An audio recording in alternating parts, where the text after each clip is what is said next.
Hello students, तो आज हम सॉल्व करने जा रहे हैं एनपीओ का क्वेश्चन नंबर 9। तो चलिए शुरू करते हैं। Given below is the balance sheet of Yesubai Mahila Mandal on 1/4/2018 and receipt and payment account for the year ending 31 March 2019। तो यहाँ पे इस समय हमें ओपनिंग बैलेंस शीट दिया हुआ है, रिसिप्ट एंड पेमेंट अकाउंट है और कुछ एडिशनल इंफॉर्मेशन है। और उसके बेसिस पे हमें देखो यहाँ पे लिखा हुआ है You are required to prepare income and expenditure account for the year ended 31st March 2019 and a balance sheet as on that date। तो इसके बेसिस पे हमें इनकम एंड एक्सपेंडिचर अकाउंट और बैलेंस शीट बनाना है। तो यहाँ पे मैंने इनकम एंड एक्सपेंडिचर अकाउंट और बैलेंस शीट दोनों भी बना लिया है। तो पहले सम को अच्छे से समझ लेते हैं। तो क्वेश्चन में जो बैलेंस शीट दिया हुआ है, ये बैलेंस शीट के लायबिलिटी वाले आइटम मेरे सॉल्यूशन के लायबिलिटीज में आ जाएंगे और ये जो एसेट वाले आइटम है ये मेरे सॉल्यूशन के एसेट में आ जाएंगे। तो एक एक करके देख लेते हैं कि लायबिलिटीज में क्या है और एसेट में क्या है। तो पहले तो कैपिटल फंड है, तो कैपिटल फंड लायबिलिटी में आ जाएगा। देन आउटस्टैंडिंग एक्सपेंसेस है सारे, और ये सारे लास्ट ईयर के हैं आउटस्टैंडिंग एक्सपेंसेस, तो ये भी मेरे लायबिलिटीज में आ जाएंगे। और ये एसेट है, तो एसेट में पहला कैश इन हैंड और कैशियर बैंक दिया हुआ है। बट ये जो कैश इन हैंड और कैशियर बैंक है ये कैश और बैंक का ओपनिंग बैलेंस है, तो हम लोग ये अपने सॉल्यूशन में नहीं लिखेंगे। ये आता है रिसिप्ट्स में, यहाँ पे आता है ये देखो सेम अमाउंट लिखा हुआ है, कैश का 3000 और बैंक का 8000, तो इसे हमें इग्नोर करना है। फिर फर्नीचर, आउटस्टैंडिंग सब्सक्रिप्शन और 6% इन्वेस्टमेंट, ये सब आ जाएगा एसेट में। बट ये जो 6% इन्वेस्टमेंट है इसके ऊपर मुझे 6% इंटरेस्ट भी मिलेगा। तो जो 6% इंटरेस्ट मिलेगा उसका इफेक्ट यहाँ पे पास करना पड़ेगा। तो इसमें इसको टिक कर देते हैं 6% इन्वेस्टमेंट को, क्योंकि इसके ऊपर एडजस्टमेंट है। देन रिसिप्ट साइड देखते हैं। तो रिसिप्ट में पहला कैश इन हैंड और कैशियर बैंक है, तो ये तो मेरे सॉल्यूशन में नहीं आएगा, तो इसको मैं क्रॉस कर देता हूं। नेक्स्ट है एंट्रेंस फीस, तो एंट्रेंस फीस हो जाएगा मेरा इनकम, सब्सक्रिप्शन भी हो जाएगा इनकम। अब सब्सक्रिप्शन 3 साल का दिया हुआ है, 2017-18, 18-19 एंड 19-20। तो हम लोग देखेंगे कि हमारा जो करेंट ईयर है वो क्या है। तो हमारा जो ईयर एंड हो रहा है वो हो रहा है 2019 में, दैट मीन्स हमारा करेंट ईयर हुआ 2018 एंड 19। तो जो सब्सक्रिप्शन मिला है 2017-18 का, ये मेरा हो जाएगा लास्ट ईयर, तो यहाँ पे मैं LY लिख लेता हूँ। 18-19 मेरा करेंट ईयर है, तो वहाँ पे CY, और 19-20 फिर हो जाएगा मेरा नेक्स्ट ईयर। और ये जो लास्ट ईयर का सब्सक्रिप्शन है ये लास्ट ईयर के आउटस्टैंडिंग में से माइनस होगा, तो इसलिए आउटस्टैंडिंग सब्सक्रिप्शन को हम एक टिक भी कर लेते हैं। नेक्स्ट है मिसलेनियस रिसिप्ट्स, ये आ जाएगा इनकम में। देन हो गया ये। अब पेमेंट साइड देखते हैं। तो पेमेंट साइड में फर्स्ट है रेंट, तो रेंट मेरा होता है एक्सपेंस। बट यहाँ पे लायबिलिटी में अगर हम लोग देखेंगे तो अगेन यहाँ पे रेंट दिख रहा है 7000 रुपीज, और ये जो 7000 रेंट दिख रहा है लास्ट ईयर का, तो ये लास्ट ईयर का रेंट है। तो यहाँ पे हम लोग ऐसा एज्यूम करेंगे कि जो 25,000 रेंट मैंने पे किया है इसमें 7000 का रेंट लास्ट ईयर का है। तो अगर लास्ट ईयर का है 7000 रुपीज, तो लास्ट ईयर का हमें कभी भी माइनस करना होता है। तो याद रखो एनपीओ में हमेशा जो लास्ट ईयर का होगा उसे माइनस करना होता है, और जो नेक्स्ट ईयर का होता है वो भी माइनस करना होता है, और अगर करेंट ईयर का आउटस्टैंडिंग होगा तो उसको ऐड करेंगे। तो ये लास्ट ईयर का यहाँ पे 7000 है, तो ये जो 7000 है इसमें से लेस हो जाएगा, तो रेंट को मैं टिक कर लेता हूँ, एंड इसमें से भी माइनस हो जाएगा, तो यहाँ पे भी रेंट को मैं टिक कर लेता हूँ। नेक्स्ट आइटम है स्टेशनरी, तो स्टेशनरी भी आएगा एक्सपेंस में। बट अगेन स्टेशनरी यहाँ पे भी दिया हुआ है, तो जो 3000 स्टेशनरी का अमाउंट है इसमें 1000 लास्ट ईयर का है, तो अगर लास्ट ईयर का है तो अगेन माइनस होगा, तो अगेन स्टेशनरी को भी मैं टिक कर लेता हूँ, और यहाँ के स्टेशनरी को भी टिक कर लेंगे। नेक्स्ट है सैलरीज, तो सैलरीज आ जाएगा अगेन एक्सपेंस में, और सैलरीज भी यहाँ पे लास्ट ईयर का भी दिया हुआ है, तो अगेन हमें ये जो लास्ट ईयर का है इसको यहाँ से माइनस कर लेंगे एंड इसको भी टिक कर लेते हैं। Then furniture repairs, furniture repairs मेरा हो जाएगा expense. Honorarium to secretary, secretary को हम लोग होनोरेरियम पे कर रहे हैं, मतलब वो सैलरी होता है, तो ये भी मेरा एक्सपेंस है। देन मिसलेनियस एक्सपेंस, ये भी एक्सपेंस हो जाएगा। देन क्लोजिंग बैलेंस है कैश का और बैंक का, तो ये मेरा आ जाएगा एसेट्स में, कैश भी और बैंक भी। अब देखेंगे एडिशनल इंफॉर्मेशन। तो फर्स्ट एडिशनल इंफॉर्मेशन है rent for last 2 months ₹5,000 is still due. तो रेंट 5,000 अभी भी पे करना बाकी है, मतलब ये आउटस्टैंडिंग ऑफ करेंट ईयर है। तो करेंट ईयर का अगर आउटस्टैंडिंग है तो इसको पहले ऐड कर लेंगे, ऐड टू रेंट, और दूसरा इफेक्ट आ जाएगा इसका लायबिलिटी में। आउटस्टैंडिंग का दूसरा इफेक्ट लायबिलिटी में आता है। तो रेंट को टिक कर लेंगे, बट रेंट को ऑलरेडी टिक किया हुआ है तो रेंट को अब 2 टिक हो जाएगा। एंड दूसरा इफेक्ट लायबिलिटी में आने वाला है, बट लायबिलिटी में ऑलरेडी मैंने आउटस्टैंडिंग रेंट लिखा हुआ है, तो ये जो आउटस्टैंडिंग है ये पहले वाले आउटस्टैंडिंग रेंट में ऐड हो जाएगा। तो इसलिए यहां पे भी रेंट को एक और टिक कर लेते हैं, तो रेंट को भी 2 टिक हो गया है। नेक्स्ट है stationery expenses payable on 31 March 2019 वे ₹450। तो यहाँ पे स्टेशनरी भी आउटस्टैंडिंग है, तो अगेन आउटस्टैंडिंग है मतलब ये पहला इफेक्ट इसका हो जाएगा ऐड टू स्टेशनरी, और दूसरा इफेक्ट आएगा अगेन लायबिलिटी में। तो स्टेशनरी में ऐड होने वाला है इसलिए स्टेशनरी को टिक कर लेते हैं, बट स्टेशनरी को अगेन एक टिक किया हुआ है तो दूसरा टिक भी हो जाएगा, मतलब स्टेशनरी को 2 टिक हो गया। और दूसरा इफेक्ट इसका आएगा लायबिलिटी में, बट लायबिलिटी में ऑलरेडी मैंने स्टेशनरी लिखा हुआ है, तो ये वाला जो आउटस्टैंडिंग है स्टेशनरी ये पहले वाले स्टेशनरी में ऐड हो जाएगा, तो इसको भी टिक कर लेते हैं, तो 2 टिक हो गया स्टेशनरी को भी। नेक्स्ट है outstanding subscription for 2018-19 was ₹3,000। Outstanding subscription है तो आउटस्टैंडिंग सब्सक्रिप्शन ऐड हो जाएगा, पहला इफेक्ट ऐड टू सब्सक्रिप्शन। और ये पैसा मुझे लेना बाकी है, पैसा देना नहीं, पैसा लेना बाकी है, क्योंकि सब्सक्रिप्शन मेरा होता है इनकम, तो इसलिए इसका दूसरा इफेक्ट आ जाएगा एसेट में। तो सब्सक्रिप्शन में ऐड होने वाला है इसलिए सब्सक्रिप्शन को टिक होगा, बट सब्सक्रिप्शन के लिए ऑलरेडी हम लोग फॉर्मेट वैसे भी बनाते ही है तो इसको टिक करने की जरूरत नहीं है। दूसरा इफेक्ट आएगा इसका एसेट में, but again outstanding subscription already मुझे यहाँ पे एसेट में दिख रहा है, तो इस आउटस्टैंडिंग को पहले वाले आउटस्टैंडिंग में ऐड कर लेंगे, तो इसको भी एक और टिक कर लेते हैं, तो आउटस्टैंडिंग सब्सक्रिप्शन को भी हो गया 2 टिक। नेक्स्ट है entrance fee should be capitalize. तो यहाँ पे एंट्रेंस फीस को कैपिटलाइज करने के लिए बोला है, तो फुल अमाउंट को कैपिटलाइज करना है, तो जो एंट्रेंस फीस है उसको मैंने बोला था कि वो इनकम में आएगा, बट यहाँ पे उसको कैपिटलाइज करने के लिए बोला है, मतलब ये जो एंट्रेंस फीस है ये कैपिटल में नहीं आएगा, वो कैपिटल में ऐड होगा। तो यहाँ पे मैं प्लस का साइन डाल देता हूँ, और कैपिटल में ऐड होगा तो कैपिटल को टिक करना है, बट कैपिटल को अगेन हम लोग वैसे भी 4 लाइन छोड़ते ही है, तो यहाँ पे टिक करने की जरूरत कैपिटल फंड को नहीं है। नेक्स्ट है डेप्रीशिएट फर्नीचर। तो फर्नीचर यहाँ पे डेप्रीशिएट हो रहा है, तो पहला इफेक्ट हो जाएगा इसका लेस फ्रॉम फर्नीचर, और दूसरा इफेक्ट आ जाएगा एक्सपेंस में। तो फर्नीचर में से लेस होने वाला है इसलिए फर्नीचर को टिक कर लेते हैं। तो यहाँ पे सारा सम हो चुका है, मैंने सारा सम एक्सप्लेन कर दिया है। अब हम लोग सॉल्व कर सकते हैं सम को, तो सम लाइन से सॉल्व करेंगे। पहला लायबिलिटी वाला आइटम हम लोग के सोल्यूशन में लायबिलिटी में डाल देते हैं, तो इसमें पहला कैपिटल फंड अमाउंट है 30,000, तो कैपिटल फंड हमारे सोल्यूशन में आ जाएगा।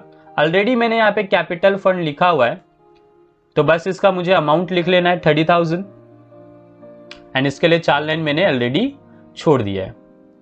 नेक्स्ट है आउटस्टैंडिंग एक्सपेंसेस, जिसमें 3 है, सैलरी है, रेंट है और स्टेशनरी है। सैलरी को 1 टिक किया हुआ है, रेंट को 2 टिक किया है और स्टेशनरी को भी 2 टिक किया है। तो ये सब लायबिलिटी में लिख लेते हैं। पहले मैं हेडिंग दे दूंगा आउटस्टैंडिंग एक्सपेंसेस, और फिर उसमें आ जाएगा पहला सैलरी। सैलरी को 1 टिक था, इसके लिए सैलरी के लिए 1 लाइन छोड़ देंगे। नेक्स्ट था रेंट, तो रेंट भी आ जाएगा इनर कॉलम में, एंड रेंट को 2 टिक था, तो पहले टिक के लिए 1 लाइन छोड़ेंगे और दूसरे टिक के लिए 2 लाइन। रेंट के बाद है फिर स्टेशनरी, स्टेशनरी को भी 2 टिक किया हुआ था, तो अगेन स्टेशनरी के लिए भी पहले टिक के लिए 1 लाइन छोड़ना है और दूसरे टिक के लिए 2 लाइन छोड़ना है। तो ये लायबिलिटीज पूरा हो चुका है। अब देखते हैं एसेट्स। तो एसेट में फर्स्ट है कैश इन हैंड और कैशड बैंक। तो ये कैश इन हैंड और कैशड बैंक तो हमें इग्नोर करना, ये नहीं आएगा। फिर फर्नीचर है, तो फर्नीचर आ जाएगा मेरा एसेट में, तो फर्नीचर को लिख लेते हैं पहले एसेट में, एंड फर्नीचर को टिक किया था, तो इसका अमाउंट आएगा इनर कॉलम में, और एक टिक था तो इसके लिए अगेन एक लाइन छोड़ देंगे। नेक्स्ट है आउटस्टैंडिंग सब्सक्रिप्शन, अमाउंट है 8500, इसको 2 टिक किया हुआ है, तो पहले हेडिंग लिखेंगे आउटस्टैंडिंग सब्सक्रिप्शन, और ये लास्ट ईयर का बाकी था 2017-18 का 8500, तो यहाँ पे पहले टिक के लिए एक लाइन छोड़ना है और यहाँ दूसरे टिक के लिए 2 लाइन। नेक्स्ट है 6% इन्वेस्टमेंट, अमाउंट है 6500, तो 6% इन्वेस्टमेंट भी आ जाएगा मेरा एसेट में, टिक किया हुआ है तो अमाउंट इनर कॉलम में लिखेंगे, एंड एक टिक है तो इसके लिए एक लाइन छोड़ देंगे। लेकिन इसके ऊपर हिडन एडजस्टमेंट है, जब भी किसी भी आइटम के ऊपर ऐसा परसेंट दिया रहेगा, मतलब वहां पे हम लोग को समझ जाना है कि इधर कुछ हिडन एडजस्टमेंट है। तो जो 6% इन्वेस्टमेंट है इस पे मुझे 6% इंटरेस्ट मिलेगा, तो 6500 का अगर मैं 6% निकालूंगा तो आता है 390, तो 390 इसमें ऐड कर देंगे क्योंकि इंटरेस्ट मिलने वाला है मुझे, तो ये ऐड कर देते हैं इसमें 390, तो ये टोटल हो जाएगा 6890, और ये जो इंटरेस्ट है ये मेरा इनकम है, तो इसलिए दूसरा एफर्ट इसका डाल देंगे इनकम में, तो दूसरा एफर्ट इसका डाल दिया मैंने इनकम में, अमाउंट 390 आउटर कॉलम में आ जाएगा। तो इसके ऊपर जो एडजस्टमेंट था वो उसी टाइम हम लोग ने सॉल्व कर दिया। तो अगर किसी भी आइटम के ऊपर हिडन एडजस्टमेंट होगा तो उसको तुम लोग को उसी टाइम सॉल्व कर लेना है। नेक्स्ट है कैश इन हैंड और कैश एट बैंक, तो ये तो मुझे लिखना ही नहीं है।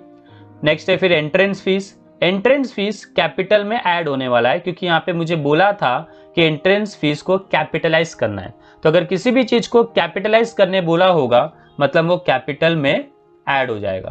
तो यहाँ पे एंट्रेंस फीस को कैपिटल में ऐड कर लेते हैं, अमाउंट है 28000, इसका टोटलिंग नहीं अभी करना है, टोटलिंग इसका लास्ट में करते हैं एंड में। नेक्स्ट है सब्सक्रिप्शन, तो सब्सक्रिप्शन का टोटल अमाउंट है यहाँ पे 50000, तो यहाँ पे 50000 लिख लेंगे सब्सक्रिप्शन का टोटल अमाउंट, हमें हमेशा टोटल अमाउंट ही लिखना होता है, तो टोटल लिख दिया मैंने 50000। फिर उसमें से जो ये लास्ट ईयर का है 2000 रुपीज वो माइनस हो जाएगा, तो ये लास्ट ईयर को माइनस कर देते हैं यहाँ से, यहाँ पे ऑलरेडी मैंने फॉर्मेट लिखा है less outstanding of last year, तो लास्ट ईयर का माइनस हो गया 2000, इसका दूसरा इफेक्ट आएगा माइनस हो जाएगा लास्ट ईयर के अमाउंट में से। तो लास्ट ईयर का अमाउंट कितना है, 17-18 का बाकी था 8500, और उस 8500 में से मुझे 2000 रुपीज मिल चुका है, क्योंकि यहाँ पे लिखा था जो 2000 रुपीज मुझे मिला है वो लास्ट ईयर का ही है, और लास्ट ईयर का बाकी कितना था, मतलब 17-18 का बाकी था 8500, और उस 8500 में से मुझे 17-18 का 2000 रुपीज मिल चुका है। तो जो मिल चुका है उसको माइनस कर देंगे यहां से, तो 8500 में से 2000 रुपीज मिल गया है, तो अभी बाकी है सिर्फ 6500, तो इसका दूसरा इफेक्ट भी आ गया। फिर उसमें करंट ईयर का जो दिया है उसको इग्नोर करेंगे, वो ऑटोमेटिकली आ जाता है, मतलब हम लोग टोटल लिखते हैं 50000, उसमें से लास्ट ईयर का और नेक्स्ट ईयर का ये दोनों भी माइनस कर देते हैं, तो करंट ईयर का अपने आप आ जाएगा, क्योंकि 50000 टोटल है, 2000 लास्ट ईयर का और 3000 नेक्स्ट ईयर का है, तो लास्ट ईयर का 2000 नेक्स्ट ईयर का 3000, टोटल हो गया 5000, तो 50000 में से 5000 माइनस कर देंगे तो अपने आप 45000 आ जाएगा। फिर ये नेक्स्ट ईयर का भी माइनस होगा, तो नेक्स्ट ईयर का माइनस कर देते हैं, नेक्स्ट ईयर का है 3000, तो 3000 यहाँ पे माइनस हो गया, तो 50 माइनस 2 एंड माइनस 3 हो जाएगा 45000 विच वॉज करेंट ईयर। फिर ये जो एडवांस ऑफ नेक्स्ट ईयर है, मतलब नेक्स्ट ईयर का सब्सक्रिप्शन है, उसका दूसरा इफेक्ट आएगा लायबिलिटी में, यहाँ पे मैंने रेड में जो भी दूसरा इफेक्ट आने वाला है, जहां पे भी आने वाला है वो लिख के रखा हुआ है, तो दूसरा इफेक्ट लायबिलिटी में डाल देंगे, अमाउंट आ गया 3000 आउटर कॉलम में। नेक्स्ट है मिसलेनियस रिसिप्ट्स, ये आ जाएगा इनकम में, तो मिसलेनियस रिसिप्ट्स को इनकम में लिख लेते हैं, एंड इसको टिक नहीं किया हुआ है तो इसका अमाउंट जो है वो आ जाएगा आउटर कॉलम में। नेक्स्ट है अब पेमेंट्स एंड देखते हैं, तो पेमेंट में पहला है रेंट 25000, तो रेंट को लिख लेते हैं एक्सपेंस में। रेंट का अमाउंट आ जाएगा इनर कॉलम में, क्योंकि इसको 2 टिक किया था, तो पहले टिक के लिए छोड़ेंगे 1 लाइन और दूसरे टिक के लिए छोड़ेंगे 2 लाइन। रेंट के बाद है फिर स्टेशनरी। स्टेशनरी को भी 2 टिक किया हुआ है और वो भी आएगा एक्सपेंस में, अमाउंट है 3000। तो स्टेशनरी भी लिख लेते हैं। स्टेशनरी का भी जो अमाउंट है वो आ जाएगा इनर कॉलम में, एंड पहले टिक के लिए छोड़ना है हमें 1 लाइन और दूसरे टिक के लिए छोड़ना है 2 लाइन। नेक्स्ट है सैलरीज। तो सैलरीज भी आएगा अगेन एक्सपेंस में, इसको एक ही टिक किया हुआ है तो इसके लिए एक ही लाइन छोड़ेंगे। टू सैलरीज इनर कॉलम में आएगा 22,000 एंड एक टिक किया था इसको तो इसके लिए एक लाइन छोड़ देंगे। नेक्स्ट है फर्नीचर रिपेयर्स, ये भी आ जाएगा एक्सपेंस में। देन होनोरेरियम टू सेक्रेटरी, ये भी एक्सपेंस में आएगा, और मिसलेनियस एक्सपेंस, ये भी एक्सपेंस में आएगा। तो तीनों को साथ में लिख लेते हैं एक्सपेंस में। तो तीनों भी एक्सपेंस में यहां पे मैंने लिख दिया है। फर्नीचर रिपेयर्स था 1800, होनोरेरियम टू सेक्रेटरी 16,000 और मिसलेनियस एक्सपेंस 2,000। नेक्स्ट है फिर कैश इन हैंड और कैश एट बैंक। तो कैश इन हैंड और कैश एट बैंक ये दोनों आ जाएगा एसेट में, तो इसको एसेट में लिख लेते हैं। एंड दोनों को टिक नहीं किया हुआ है तो इसका अमाउंट आ जाएगा आउटर कॉलम में। तो यहां पे मेरा सारा पोस्टिंग हो गया है, पर यहां पे ये जो लास्ट ईयर का था आउटस्टैंडिंग एक्सपेंसेस, इसको हमें यहां से माइनस करना था, तो इसको पहले माइनस कर लेंगे। तो आउटस्टैंडिंग सैलरी था 8,000 रुपीज लास्ट ईयर का, रेंट था 7,000 और स्टेशनरी था 1,000। तो सैलरी को सैलरी में से माइनस कर देंगे, रेंट को रेंट में से और स्टेशनरी को स्टेशनरी में से। तो यहां पे कर लेते हो। तो जो रेंट मैंने 25,000 पे किया है, उस 25,000 में से 7,000 जो रेंट है वो लास्ट ईयर का है, तो लास्ट ईयर का था इसलिए माइनस हो गया, तो बचा कितना 18,000। तो अगर ये माइनस हो गया है लास्ट ईयर का, मतलब मैंने उसको पे कर दिया है, तो 25,000 जो मैंने टोटल रेंट पे किया है उसमें से 7,000 मैंने लास्ट ईयर का पे किया है। तो लास्ट ईयर में जो रेंट दिख रहा है 7,000 रुपीज, वो एक्चुअली मैंने पे कर दिया है। तो अगर ये पे कर दिया है तो इसमें से माइनस हो जाएगा 7,000, तो ये माइनस कर देंगे 7,000, तो ये बचेगा 0, क्योंकि इसका पेमेंट मैंने कर दिया है। फिर स्टेशनरी में देखते हैं, तो स्टेशनरी का टोटल था 3,000, बट उसमें से लास्ट ईयर का था 1,000।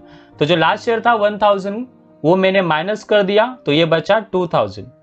तो लास्ट ईयर का अगर मैंने पे कर दिया है तो ये लास्ट ईयर वाले में से माइनस हो जाएगा। तो यहाँ पे स्टेशनरी का बाकी था 1,000, बट 1,000 पूरा का पूरा मैंने पे कर दिया, तो बचा कितना 0। फिर देखते हैं सैलरीज का। तो सैलरीज का टोटल था 22,000, जिसमें से लास्ट ईयर का था 8,000। तो जो लास्ट ईयर का था वो मैंने माइनस कर दिया, तो बचा कितना 14,000। फिर लास्ट ईयर का अगर पे कर दिया है, ये जो लास्ट ईयर का दिख रहा है मुझको सैलरीज 8,000, वो मैंने पे कर दिया है, तो ये लायबिलिटी में दिख रहा है 8,000, बट ये मैंने पे कर दिया है, तो इसलिए इसमें से माइनस कर देंगे। तो ये माइनस कर देंगे तो ये बचेगा अगेन 0। तो आगे आउटर कॉलम में मैंने डैश कर दिया है। तो टोटल 8,000 सैलरी का पेंडिंग था, वो मैंने पे कर दिया।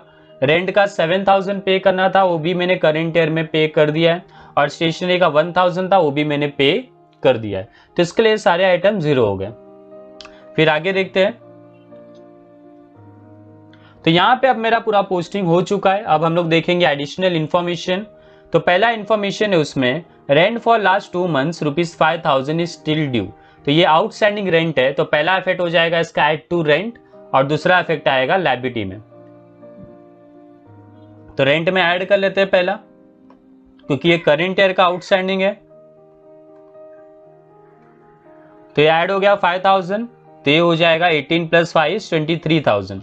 और दूसरा इफेक्ट इसका आएगा लायबिलिटी में। लायबिलिटी में ऑलरेडी मैंने आउटस्टैंडिंग रेंट लिखा हुआ है, जिसमें लास्ट ईयर का था 7,000 जो मैंने पे कर दिया है, बट करेंट ईयर का कुछ बाकी है, तो करेंट ईयर का फिर इसके अंदर ऐड हो जाएगा। तो करेंट ईयर का ऐड कर देते हैं। तो करेंट ईयर का 5000 ऐड हो जाएगा तो टोटल हो जाएगा फिर 5000। तो इसका दोनों इफेक्ट हो गया।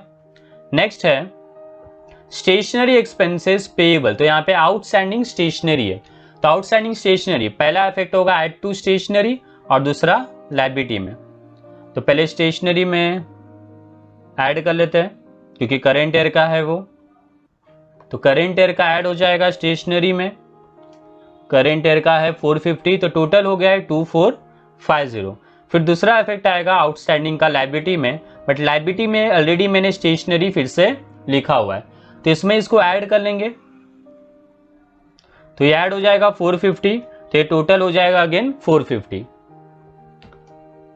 नेक्स्ट एडजस्टमेंट है आउटस्टैंडिंग सब्सक्रिप्शन। ये करेंट ईयर का आउटस्टैंडिंग है 3000, तो ये सब्सक्रिप्शन में ऐड होगा और दूसरा इफेक्ट आएगा इसका एसेट में। तो subscription outstanding of current year यहां पे आता है, तो इसको लिख लेते हैं।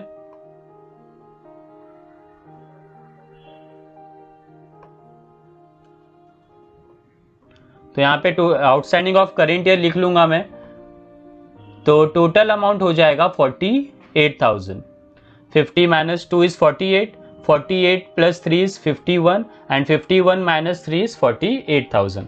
तो टोटल अमाउंट आ गया सब्सक्रिप्शन का 48,000। और ये जो करेंट ईयर का आउटस्टैंडिंग है तो ऑलरेडी मैंने यहाँ पे एसेट में लिखा हुआ है आउटस्टैंडिंग सब्सक्रिप्शन, तो करेंट ईयर का यहाँ पे 3000, तो इसको यहाँ पे करेंट ईयर करके लिख लेंगे। तो करेंट ईयर का है 3000, तो टोटल अमाउंट हो जाएगा 9500। नेक्स्ट एडजस्टमेंट है entrance fees should be capitalize. तो ये तो मैंने ऑलरेडी कर दिया है, एंट्रेंस फीस को हम लोगों ने पहले से कैपिटलाइज कर दिया था। Then depreciate furniture eight 10% per annum. Furniture को यहाँ पे डेप्रीशिएट करना है 10% से, तो पहले फर्नीचर में से लेस कर देंगे, 10% आ जाएगा 2000, तो ये बचेगा 18,000। और डेप्रीशिएशन का दूसरा इफेक्ट आ जाएगा एक्सपेंडिचर में, तो दूसरा इफेक्ट डाल देते हैं एक्सपेंडिचर में। तो यहाँ पे मेरा पूरा सम हो चुका है, इसके बाद और कुछ है नहीं, फिर you are required to prepare. तो ये हो गया है सम मेरा। अब इसको टैली कर लेंगे, तो पहले इनकम एंड एक्सपेंडिचर अकाउंट को क्लोज करते हैं। तो एक्सपेंडिचर का टोटल देखते हैं कितना है, तो एक्सपेंडिचर का टोटल यहाँ पे आ रहा है 61,250। तो 61,250 यहाँ पे नीचे पेंसिल से लिख लेंगे। फिर इनकम का टोटल देखते हैं, तो इनकम का टोटल आ रहा है 53,390, तो यहाँ पे लिख लेंगे पेंसिल से।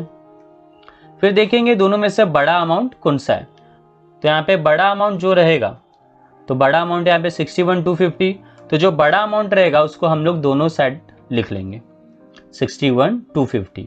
फिर देखेंगे डिफरेंस कहाँ पे, तो यहाँ पे एक्सपेंडिचर में तो डिफरेंस नहीं दिख रहा है, यहाँ पे डिफरेंस दिख रहा है इनकम में। तो जो भी डिफरेंस आ रहा है, तो यहाँ पे डिफरेंस आ रहा है मेरा इनकम में, तो इसके लिए जो डिफरेंस आएगा उसको हम लोग बोलेंगे डेफिसिट। तो अगर डिफरेंस एक्सपेंस में आता है, मतलब डेबिट में अगर डिफरेंस आता है तो इसको बोलते हैं सरप्लस, और अगर क्रेडिट में डिफरेंस आता है तो उसको बोलते हैं डेफिसिट। और ये जो डेफिसिट है ये कैपिटल में से लेस हो जाएगा, तो इसको कैपिटल में से लेस कर देते हैं। ये कैपिटल में से लेस हो जाएगा तो अमाउंट हो जाएगा फिर 50,150। फिर लायबिलिटीज का टोटल कर लेंगे, तो लायबिलिटीज का टोटल आ रहा है 58,590, तो यहां पे उसको लिख लेते हैं। और फिर एसेट्स का टोटल कर लेंगे, तो एसेट्स का टोटल आ रहा है 58,590। तो दोनों साइड का जो टोटल है वो सेम आ रहा है, मतलब हमारा सम टैली हो गया है। तो आज के लिए इतना ही, मिलते हैं नेक्स्ट लेक्चर में जहां पे हम लोग सॉल्व करेंगे एनपीओ का question number 10। Thanks for watching this video, take care, bye bye.